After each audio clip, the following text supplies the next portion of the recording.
கழகத்துடைய தலைவர், தமிழ்நாட்டினுடைய ஒப்பற்ற முதலமைச்சர், திராவிட முதல்வர் மாண்புமிகு தளபதி ஆணைக்கிணங்க கரூர் மாவட்டத்தில் திராவிட முன்னேற்ற கழகத்தினுடைய பெரும் விழா வருகிற செப்டம்பர் 17ஆம் தேதி நடைபெறுவதற்கான ஏற்பாடுகள் மிக சிறப்பாக நடைபெற்றுக் கொண்டிருக்கின்றன. இதுவரை இல்லாத அளவிற்கு வரலாற்றில் முக்கியத்துவம் வாய்ந்த ஒரு முப்பெரும் விழாவாக நடைபெறுவதற்கான அனைத்து ஏற்பாடுகளும் மிக சிறப்பாக மாவட்ட கழகத்தினுடைய நிர்வாகிகள் அனைவரும் இணைந்து அந்த பணிகளை முன்னெடுத்திருக்கின்றோம். திராவிட முன்னேற்ற கழகத்தினுடைய வரலாற்றில் இந்த முப்பெரும் விழா என்பது வரக்கூடிய சட்டமன்ற தேர்தலில் எதிர்கொள்ளக்கூடிய வகையில் மிக சிறப்பான முப்பெரும் விழாவாக அமைய இருக்கின்றன. ஏறத்தாழ அந்த முப்பெரும் விழாவில் 1 லட்சம் இருக்கைகள் இங்கே போடுவதற்கான ஏற்பாடுகளை, அதற்கான பணிகளை முன்னெடுத்திருக்கின்றோம். 1 லட்சம் இருக்கைகள் என்றால் எத்தனை லட்சம் மக்கள் கலந்து கொள்வார்கள் என்பதை நீங்களே கணித்துக் கொள்ளுங்கள். அந்த அளவிற்கு மிக சிறப்பாக தலைவருடைய 4 ஆண்டு சாதனைகளை எடுத்துச் சொல்லக்கூடிய வகையில் இயக்கத்தினுடைய தோழர்கள் ஒன்று கூடி சேர்ந்து நடத்துகின்ற விழாவாக இந்த முப்பெரும் விழாவை நாங்கள் அமைத்திருக்கின்றோம். கரூர் மாவட்டத்தில் முப்பெரும் விழா நடத்துவதற்கான அனுமதிகளை தந்த தமிழ்நாட்டினுடைய முதலமைச்சர், கழகத்துடைய தலைவர் மாண்புமிகு தளபதி அவர்களுக்கு கரூர் மாவட்ட கழகத்தின் சார்பாக கோடான ஒரு நன்றிகளை பணியாளர்களோடு சமர்ப்பித்துக் கொள்கின்றோம். அதற்கு உறுதுணையாக இருந்த கழகத்தினுடைய இளைஞர் அமைச்சர் மாண்புமிகு துணை முதலமைச்சர் அவர்களுக்கு கரூர் மாவட்ட கழகத்தின் சார்பாக மனமார்ந்த நன்றியை தெரிவிக்கிறேன்.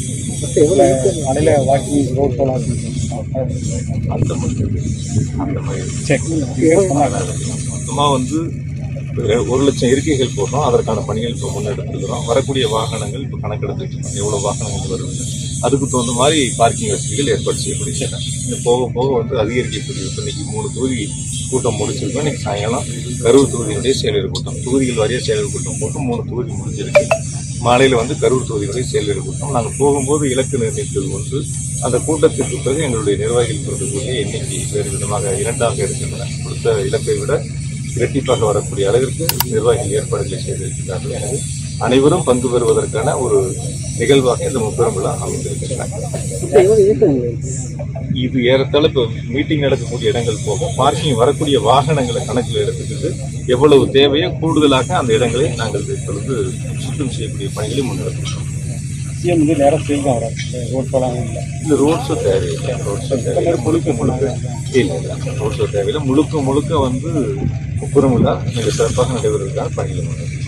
விருதுகள் மற்றும் பணமுடிக்கும் அது எவ்வளவு மதிப்பு தலைமை கழகத்திலிருந்து அறிவிக்கப்பட்டிருக்கின்றன. எங்களிடத்தில் யார் இருக்கிறீர்கள் என்பது பெயர்களும் பட்டியலும் தலைமை கழகத்தில் அறிவிக்கப்பட்டவர்களால் அறிவிக்கப்பட்டிருக்கின்றன. அதற்கான பணிகளை தலைமை கழகத்தின் சார்பில் ஏற்பாடு செய்திருக்கிறார். சென்னை கலையில் நடந்திருக்கா சார் முப்பெரும் விழா? எவ்வளவு பேர் கலந்து வாங்க போறாங்க? இருக்கை போட்டீங்க.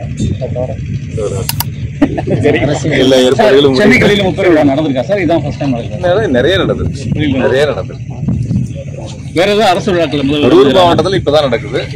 மிக சிறப்பாக நடக்குது. முதல்வர் அரசு விழா இல்ல முழுக்க கட்சியினுடைய நிகழ்ச்சி, இயக்கத்தினுடைய நிகழ்ச்சி தான்.